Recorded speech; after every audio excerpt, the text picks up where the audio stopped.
I'm super excited to have Deva Neely here because she is a psychic medium, which, of course, who doesn't love that? But she's also a grief counselor, and she helps people find peace and clarity by helping people connect with their loved ones. So, first off, thank you so much for spending time with me. Thank you for having me. I'm excited to be here. I have this kind of I'm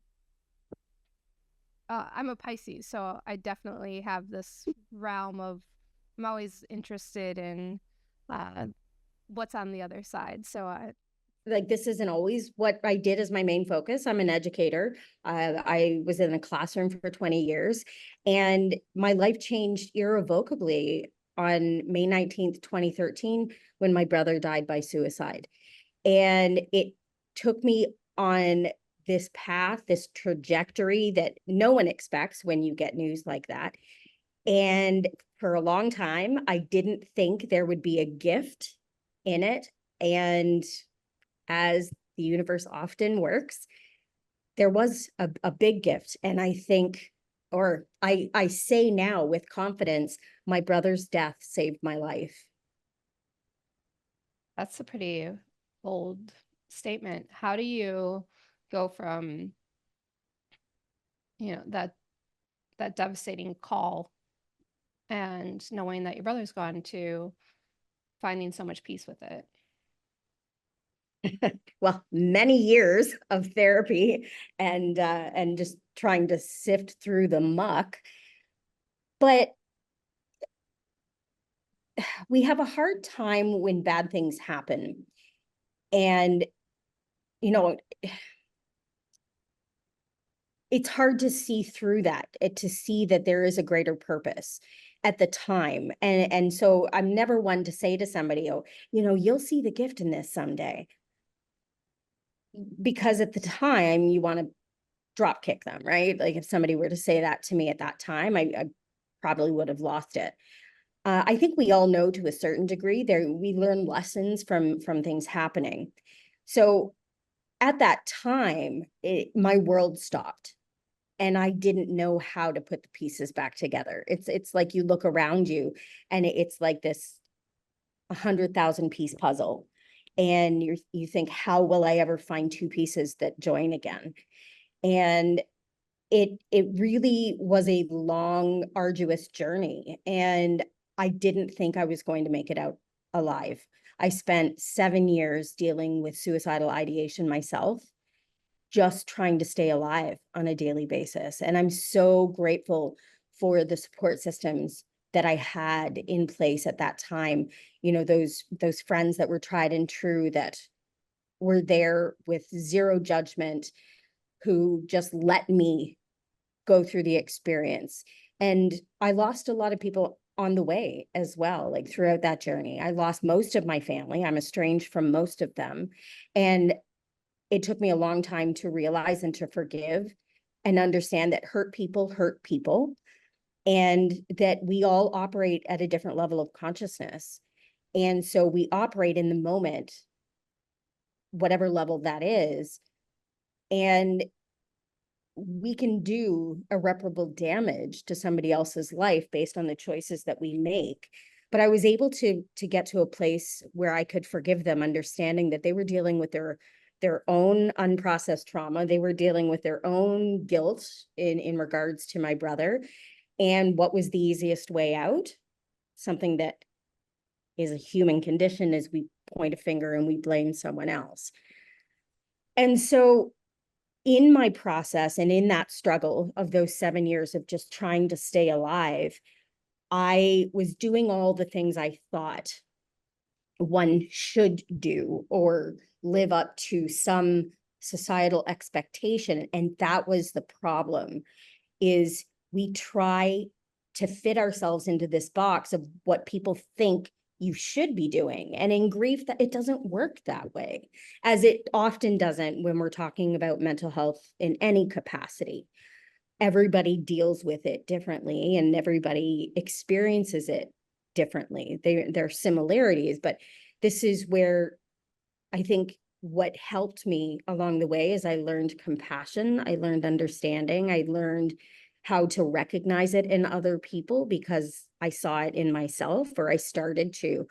And so it was really a paradigm shift in my life that happened.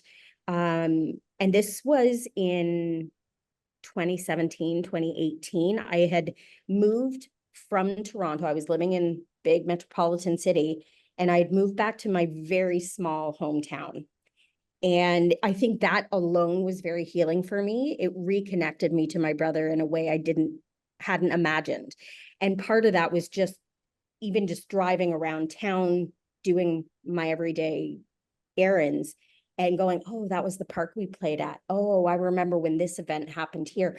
And all of a sudden, these little tidbits of memories and things that were good, that were nostalgic in such a healing way for me started to happen. And so I belonged to a lot of support groups in that time, which I also found important when you can talk to other people who understand your experience and you understand theirs. And there was a woman who asked a question and said, how long have you all been dealing with PTSD? I just got diagnosed. And I was skimming through people's comments, curiosity, I guess, and one jumped out at me and I felt like it slapped me in the face because this woman said 43 years and counting. And I knew in that moment that that could not be my story. I would not survive that. And it was in that moment I made a decision that I would do whatever I needed to, anything and everything to heal. And I did. From that moment on, I tried everything. I went to yoga, I went to meditation classes, I went through long walks. I had just recently got a dog, and so we went through long walks in nature. I did a course on angels. I did my Reiki level 1, thinking if at the very least I could heal my own energy. I did soul coaching. I did like so many different things. And people ask, well, what worked? And here's the thing, I don't know. I don't know that it was one thing. I think the major, like the common denominator and all that was my mindset shift to do anything and everything I could to heal. Yep. And that, I think, was why on this path to healing, it all started to work. I started to go inwards, and that was a very scary thing to do. We don't like to look in the mirror. We don't like to look back at the pieces we've put aside because they were too hard to deal with in our past. And that was the gift that my brother gave me. And the thing that I realized is that our childhood was such that we were both processing trauma. It just looked very different. He turned to drugs and alcohol. That was his coping mechanism. I turned into the people-pleasing overachiever. So I became a workaholic. And although it looked very different on the outside to people, it looked like I had my shit together, so to speak. I didn't. Yeah. And that's why his death broke me. And, at first there was almost a resentment that I had to face those things because it's scary. We forget them, we block them, we put them away for a reason. But I think if I had continued without facing them, my ending may have been similar to his.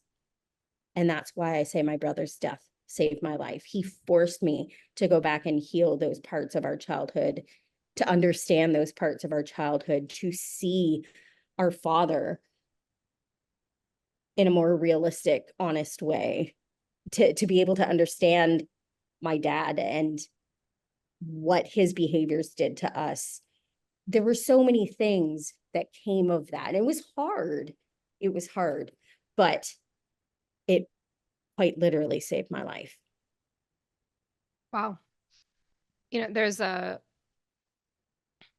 piece of that, well, there's a couple pieces, but revisiting your past as an adult is super, it's super helpful and cathartic. And I know the first time I went back to my grandma's house after she had passed, it took about 5 years before I could handle it, but uh it's that it's so painful, it's healing, Mm. and then the other part is taking a stand and being like, this isn't my story. Mhm. That's a you said it, a paradigm shift, a mindset shift, but it's also you change the words that you're telling yourself. Exactly. That's exactly it. I recognized my brother didn't know how to change his story. And in his desperation to do so, I almost feel like, he was just trying to keep his head above water. Yeah. So when the police officer asked me, um, had he been suicidal before? My immediate response was no. And then I thought about it and I thought, okay, he wasn't suicidal the way we would think it, but he was destructive without a care for his life. So there's a very gray area in between. Would we have called it suicidal and wanting to take his life? I said no right away. But then upon reflection, thinking of all the times he put himself in a position where he very easily could have died, all of a sudden, all those moments came together and you go, ah, so yes, he was. He Yeah. was. Yeah. So what happens next? What happens in 2017 when you move back home Mm-hmm. and you're healing? What happens after that? In all the things that I was doing, without even much effort, other than doing all these things with the intent to heal, what happens is I started reconnecting, not just with myself, I started connecting to my spirituality inadvertently, right? It's not like I set out with the idea of, oh, I'm going to connect. And it happens when we do things like meditation and when we do things like yoga where we're breathing, where we're body scan and self-identifying our feelings and really working on that inner aspect of ourselves. I really started to tap into something that I had long since buried in myself. And those memories started coming back as well. And, I started remembering the ghost encounters I had as a child and my communications with spirit as a child. And I thought, I wonder how I lost that or where that went. Life gets in the way and you get into a place where you're in survival mode and you sort of cut off that connection. And so I felt like I was reconnecting again and it felt so good. It felt like going home to me. It felt like something that was so familiar. And my brother really aided in that because he was literally doing anything and everything to get my attention. And this was from very early on after his death, when complete strangers would come out of nowhere and tell me things about my brother. And it would floor me because I didn't understand how these people who didn't know me were saying things or even knew about my brother. And as an example, I was doing a workshop for like a vision board workshop is what I was doing. There was probably a dozen people in this woman's basement, and she was giving instructions on what the procedure would be and what we would do and the how-tos. And she stopped mid-sentence and looked over at me and said, Deva, your brother is right there.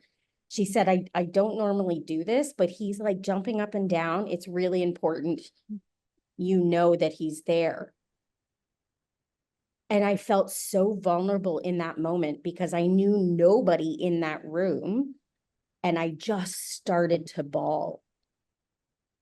And to me, that shook me. I didn't know how to process that, but I was so happy to receive some kind of message from him.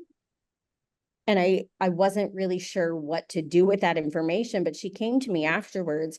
I had had one session with this woman. She's also an energy healer. And she said, he came to me then. I just didn't know how to bring it up to you. And I didn't want to say anything. And so, I thanked her for bringing that to me. I understand now, especially doing what I do, I don't voluntarily go up to somebody and say, oh, I've got a message for you. That can be very jarring. And if somebody's not ready to receive that, it can be traumatic for them as well. That's not something I do. So I understand her reservation in putting that information out to me. And I was just so filled with love at that moment, and so filled with that feeling of, connecting to him, even if it was small in an instant. And I remember a stack of magazines, and I opened one, and I just flipped one open, and this page opened to this ad, and it said, I miss my brother. And I thought, you've got to be kidding me. You've got to be kidding me. And so that really sealed the deal for me, that I wanted to explore that more. And I started hearing my brother's voice in my ear, like literally hearing him shout my name. And it was always in that moment where you're not quite asleep, but you're not fully awake. That state of just falling asleep. And I would hear him shout in my ear, Deva, and it would startle me awake. And I kind of blew it off at first, but it happened nightly. It happened every day. And it got to a point I couldn't dismiss it anymore. It wasn't coincidence. And my brother was a jackass in life. He loved to play pranks. We loved to scare each other. We were the siblings who would torture each other, like hide in each other's closet and scare the crap out of each other when the other person entered. So why would it be any different in spirit, right? So that's exactly what he was doing. He was getting my attention. And so I started talking back to him. And I was like, listen here, you jackass. Do you really need to scare me every night or startle me? And I started hearing him. We started having conversations, and it was very healing for me. I got to a place where I was able to ask him questions and get some answers, or at least better piece together some of that night, and understand where his head was at. So to me, that was healing. It also helped my mom. And it was when I knew it was becoming bigger than even I expected, was I had gone ghost hunting with some people at a theater in my hometown. And my hometown, again, very small town, probably one of the most haunted towns in Canada. And so this was after a show we had done. We were ghost hunting in the theater in the dark. All kinds of cool stuff was happening. And I went home that night and heard my brother shout in my ear again, but this time I heard about 12 other voices saluting me. And I sat up in bed and I went, that's different. Like, what is happening? And it was then that I started channeling all spirits. And I then had to learn how to set boundaries, because it could be overwhelming at times. And I feel like I sort of came full circle. I feel like I tapped back into my authentic self, who I was at 4 years old, communicating with my spirit guide in my playroom. I started to really dive in, and here I am. Well, right, here you are, but you took that and you started a business with it. I did, yes. You didn't hide away. You didn't, let's talk about your business. Like, how do you help people? And what is it that they come to you to seek?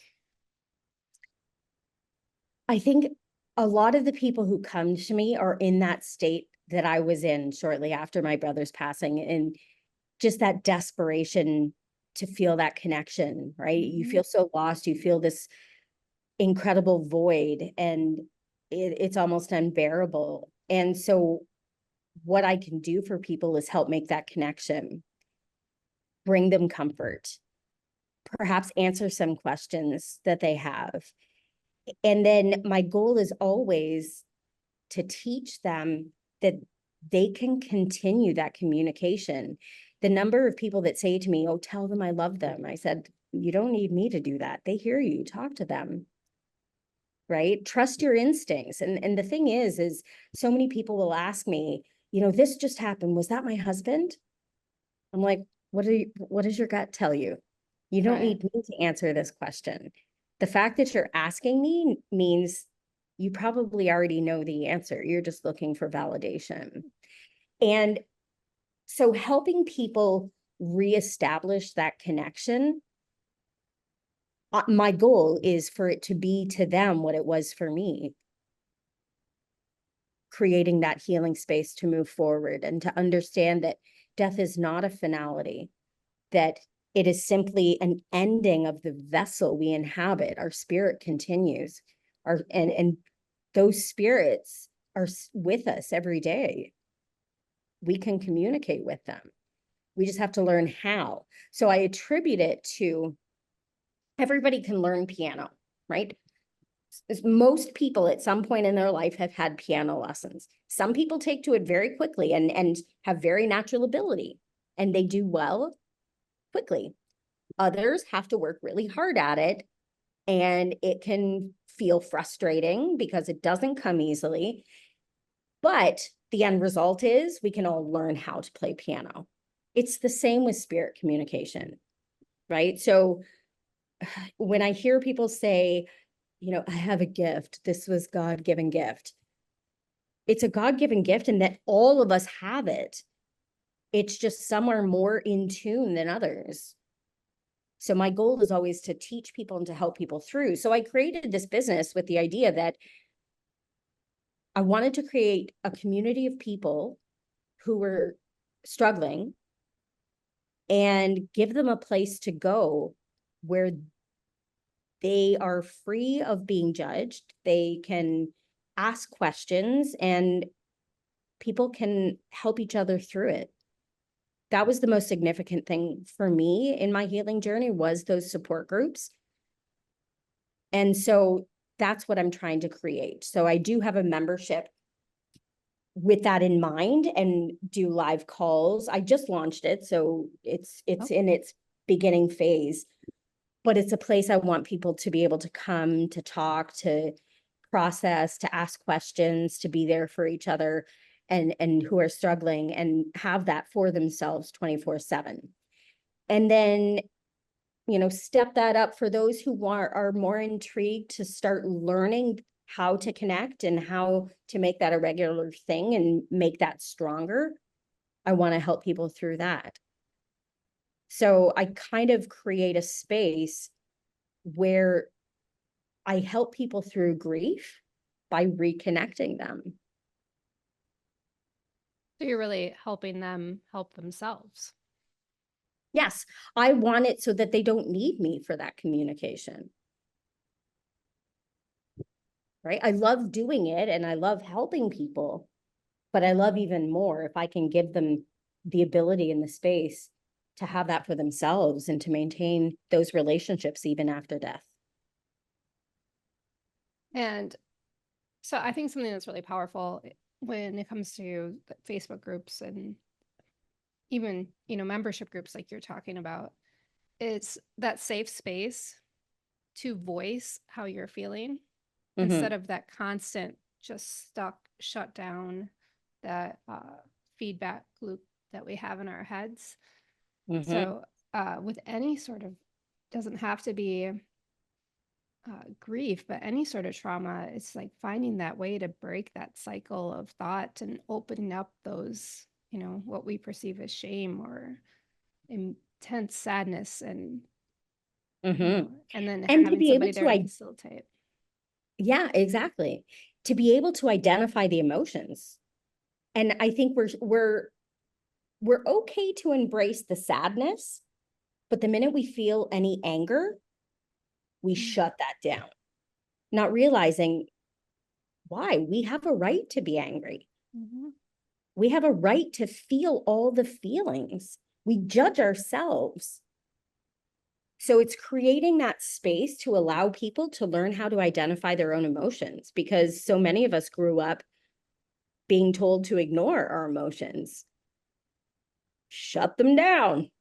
Don't let people see you cry. Don't let people see your weakness, or what we would perceive as a weakness. That's not weakness. That's called emotional resilience, Right.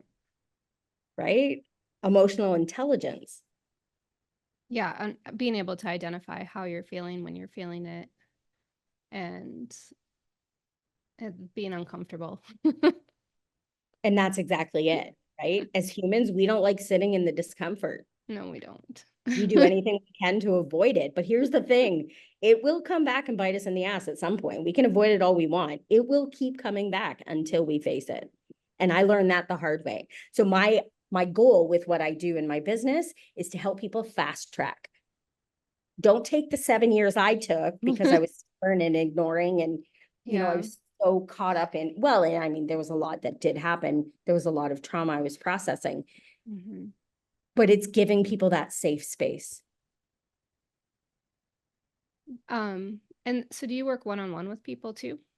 I do. I do have sessions one-on-one, Okay. where I do grief counseling and give people a place to process, to talk, and communication if they're open to it as well. What's the one message that you get the most from the other side to people that are still here? To release any guilt, Hmm. to release the guilt. So many people will come to me because they'll want to know, were they scared in the end? Were they okay? They were alone. I didn't make it back in time. Did I make the right decisions? 100% of the time, Spirit has always said, yes, everything happened as it was meant to. So that is the biggest message. And they don't want us carrying that guilt. And if anything, they want us to go and live life. And so for me, I moved to a Caribbean island. I'd always wanted to live near the ocean. If there's anything that I learned from the experiences I had with my brother, is that life is short. We don't know what tomorrow brings. So go out and do the things that you want to do in your life. Figure it out. Life is for living. And so Spirit will always say that. Go and live your life. I'll be there with you. And they do. They come with us. My brother almost stopped my plans from me coming. Funny story. And again, this attributes back to my brother being a jackass. So as I was moving here to the Caribbean, I was going through security. I had a cat in a bag. My cousin was with me and was waiting at security. I had to go to some room because they had to check the bag and I had to pull the cat out. And so I get back to security and my cousin said that they want to talk to you. And I thought, oh, okay. And they're like, there's something in your bag we're trying to find. And they kept putting it through the x-ray and she kept digging through it. And she pulls out, she said, we're looking for a bottle, this little bottle. And I realized in that moment, it was this little urn of my brother Oh, that I wouldn't let in my suitcase. I wanted it to come with me on, because yeah. I didn't want anything to happen to it. So she pulled it out. And when it was confirmed, I said, that's my brother. The look on this woman's face, she's like, I'm so sorry. And I said, no, it's okay. I said, it's typical of my brother to try and mess up this experience for me, right? He's just being a jerk. But, they were adamant there was something in my bag and they weren't letting me go until they figured it out. And it turned out it was my brother, of course. I had a photography client come in one time, and I had music on in the background, and it was some Tom Petty song came on, and she just stopped. And she was like, I knew my brother was going to try to communicate with me today, and this was his favorite song. So do they communicate through song? Or what's the most, is there a common way, or is it all the ways? It's a very personal way, usually. It's usually something that will feel right between those two people. And I always say to people, ask for a sign and be specific in what it is you want, but be open to how you receive it. Sometimes we can be so focused on it coming in one certain way, we don't see that it's happening around us. And so the example I give is, we can say, show me a butterfly. If you're around, show me a butterfly. I want to know. If you're here with me, show me a butterfly. Well, if it's the dead of winter and you live somewhere that's the tundra, the likelihood that a butterfly is going to cross your path isn't very likely. Right. So you have to be open to how that will be received. They'll still do it, but it could be in the form of, a bus goes by and there's an ad on the side of a bus with a butterfly on it. Or it just could be the most absurd thing. You just have to be open to seeing it. And they like the challenge.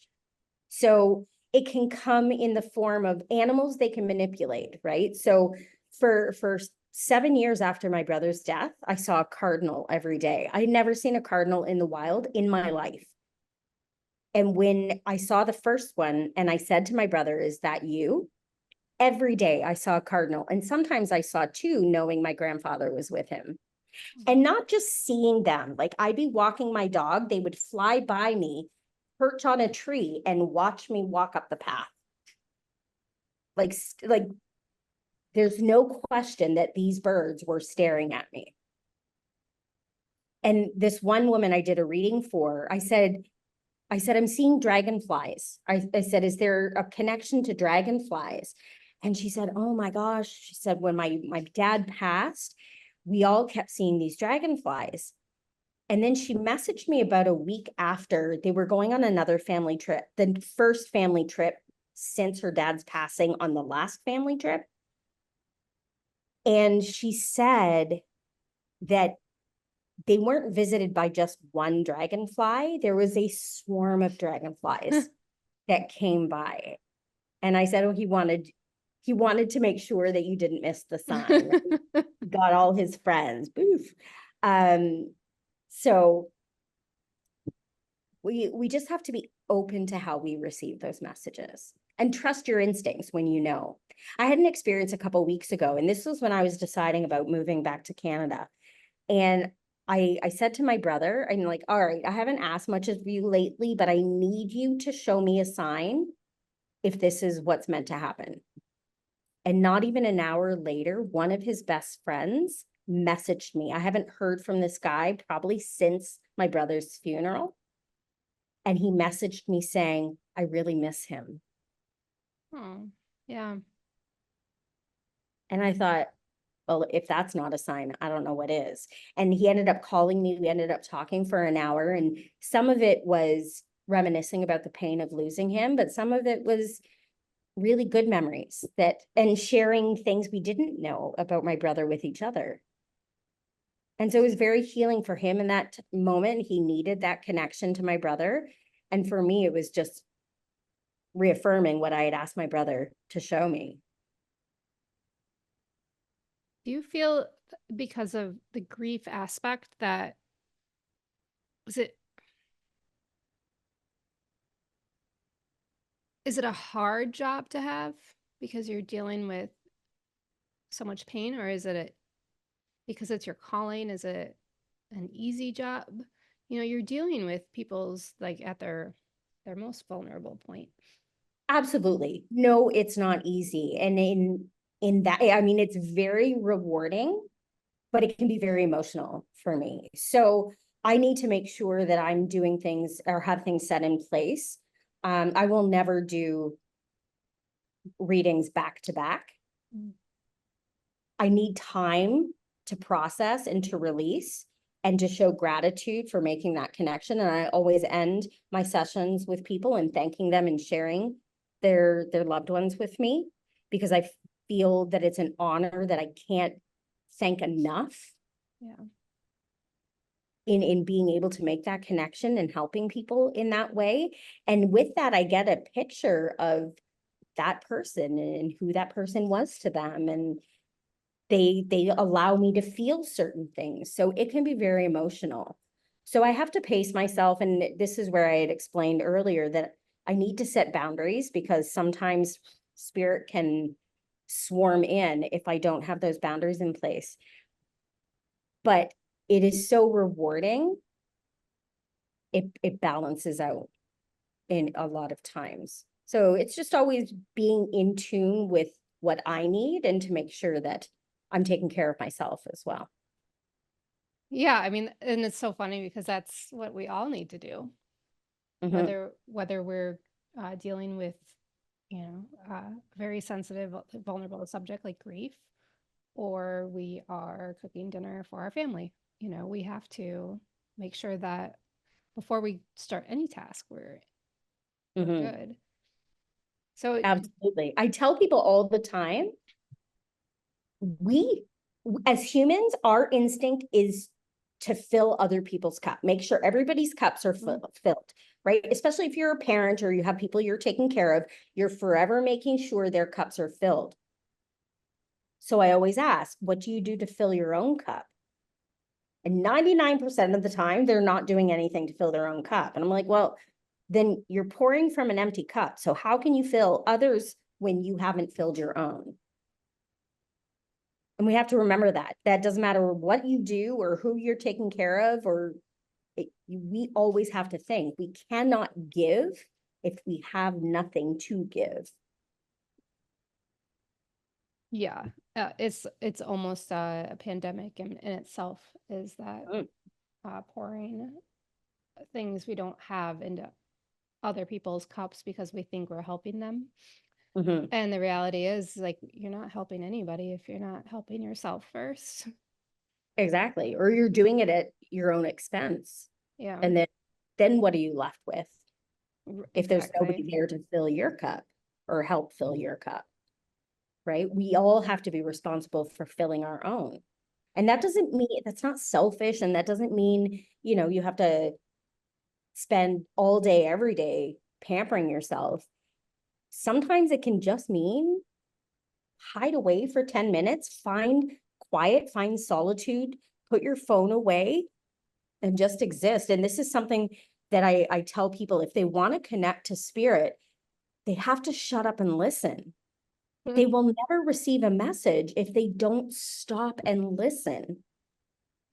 And it's in our human nature. If it's quiet, it gets uncomfortable. So what Yeah. do? We reach for our phone, we turn the TV on, we have music playing, we do something in the background that's distracting. And I'm guilty of it too. I have to catch myself a lot. But what would happen? And can you find 5 minutes a day to sit in silence, close your eyes, and do some breath work and just see what comes to you? See what messages come to you, see what ideas come to you, see how you feel after those 5 minutes.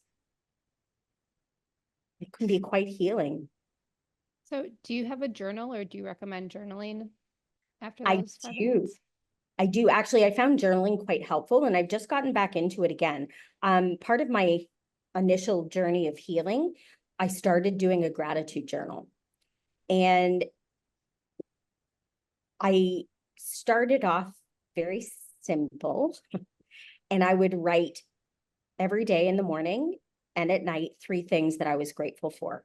Hmm.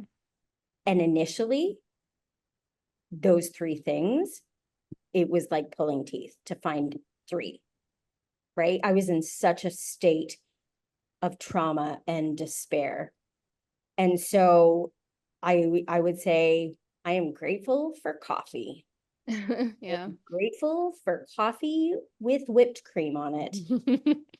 I am grateful for a hot coffee first thing in the morning that will get me through, right? Like I was repeating, but the more I did it, the easier those things started to come. And so now I do 10 things every day. I write 10 things that I'm grateful for. Because when we face life from a place of gratitude, we shift energetically and then more things happen for which to be grateful.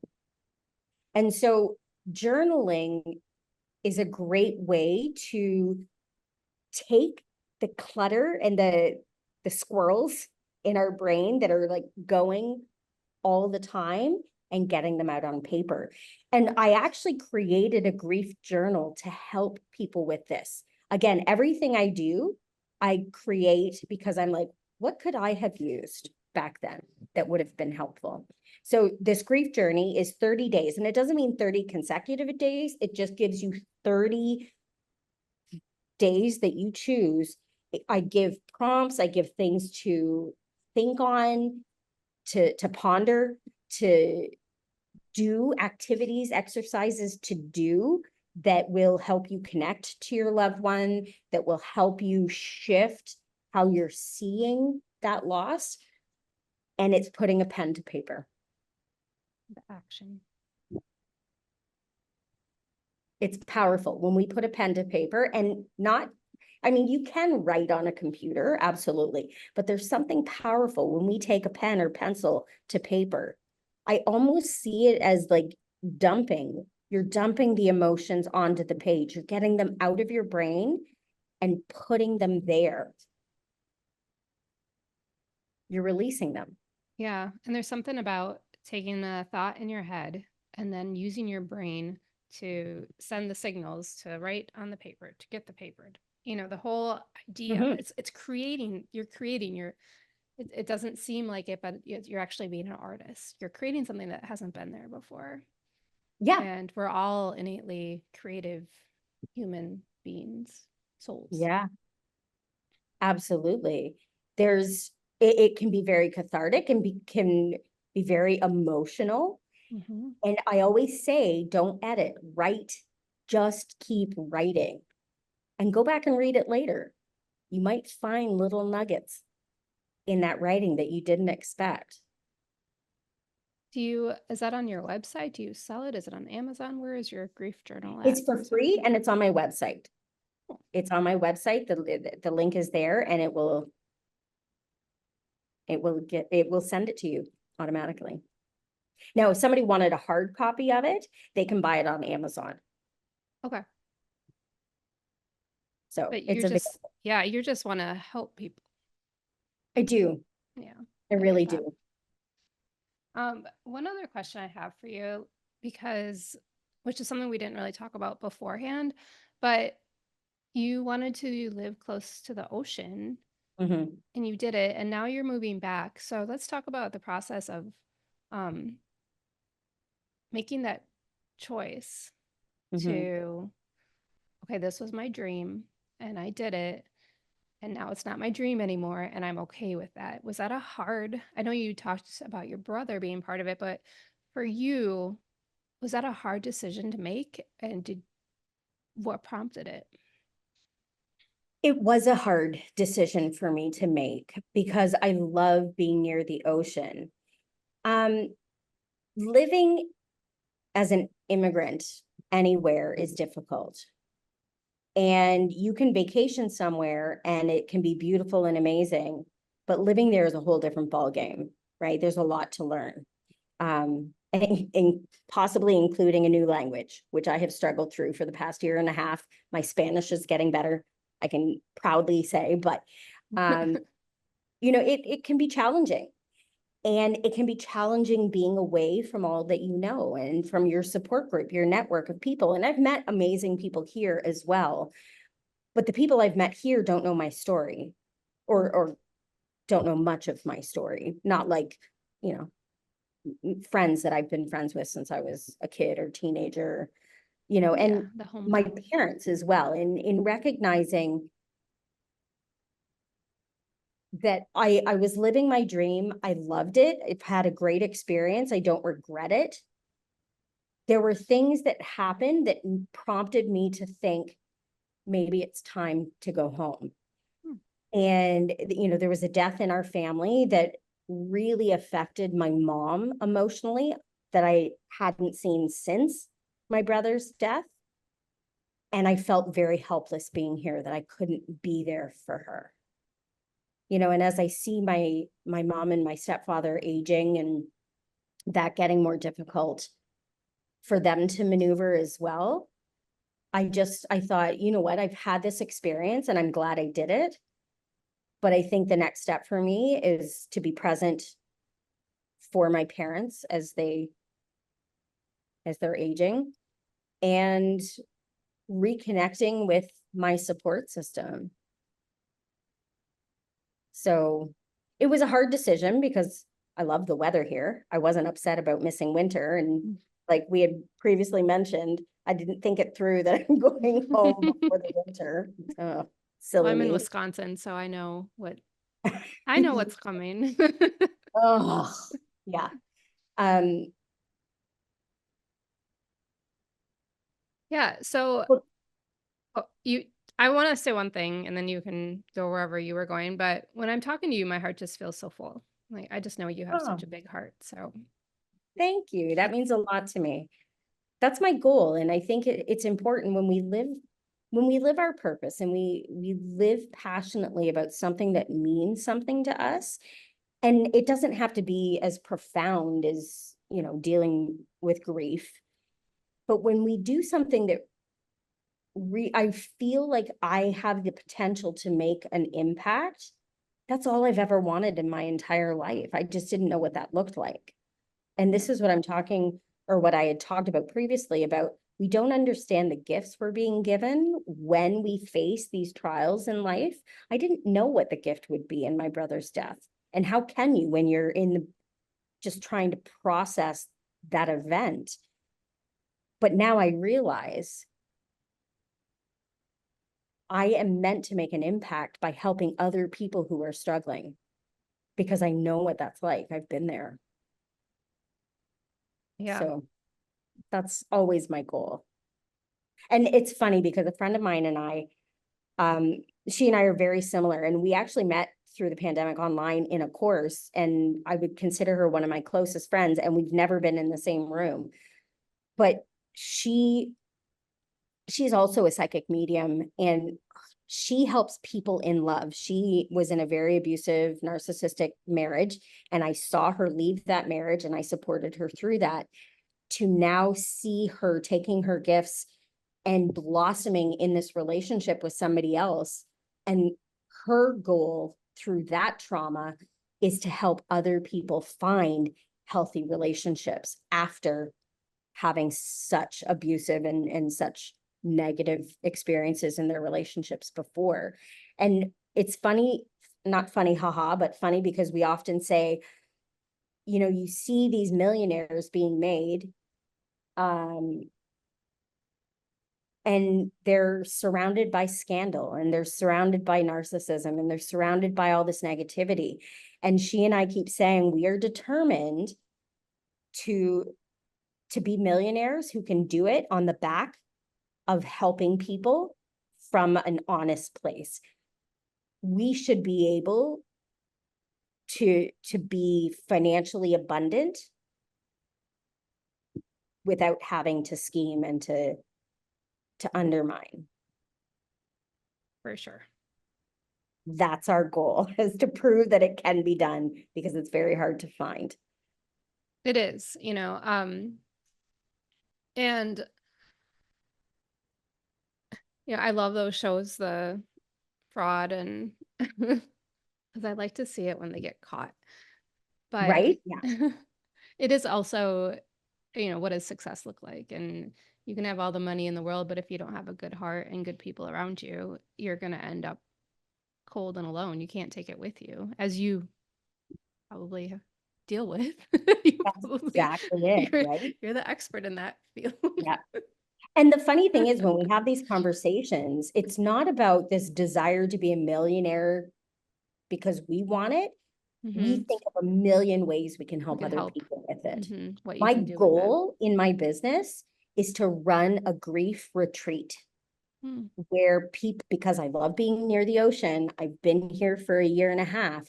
The idea of creating a place where people can come, like-minded people going through similar experiences, that can find some peace and tranquility in doing these things and processes with me, that we can do this retreat on and guide people to reconnect and to find that place within themselves, to make that reconnection on their healing journey. That's my ultimate goal. Why aren't I you want to hear doing her. it? That girl, that's amazing. That should be That's my goal. That's what I'm working towards. good. Yeah, Yeah. make that happen because there's so many people that need your help. They need to be able to feel welcome, and they need space to heal. Hmm. And the ocean and the warmth and the sunshine and the like-minded Hmm. people, all of it. You just gotta get her done. It's what I'm working. I'm putting it out in the universe. Good, If good. anybody feels like investing in a good idea, help Yeah. me make this dream come true. I'm putting it out there. Um, and again, just thinking, what could I have used in that time? And the ocean is very therapeutic for me. There's an energy. And that's why, they say go out into nature to make those connections, to talk to spirit, because we resonate with the energy of the earth. So that's why we feel great when we go to a beach. When you walk up and down the beach, your feet in the sand with the ocean and the energy from the sun and all those things, we feel good because of the energy we are collecting when we're there. We're connecting to the universe in that time. So how can people follow along on their journey? Because I do think that you are you're not just getting started, but you have amazing ideas and things are going to come about for you, especially, when you move, things just shift. Mhm, Everything mhm. will shift. So, what's the best way for people to contact you if they're interested in maybe having a reading with you, or maybe booking, being part of your group, or booking that vacation? Not a vacation, but you know what I'm saying. Coming soon on my Coming. website. Well, everything is on my website, which I Okay. think you have to put in the show notes. Yep. You can email me at griefreliefwithdeva@gmail.com. And you can find me on all the socials. Look up Deva. There aren't many of us.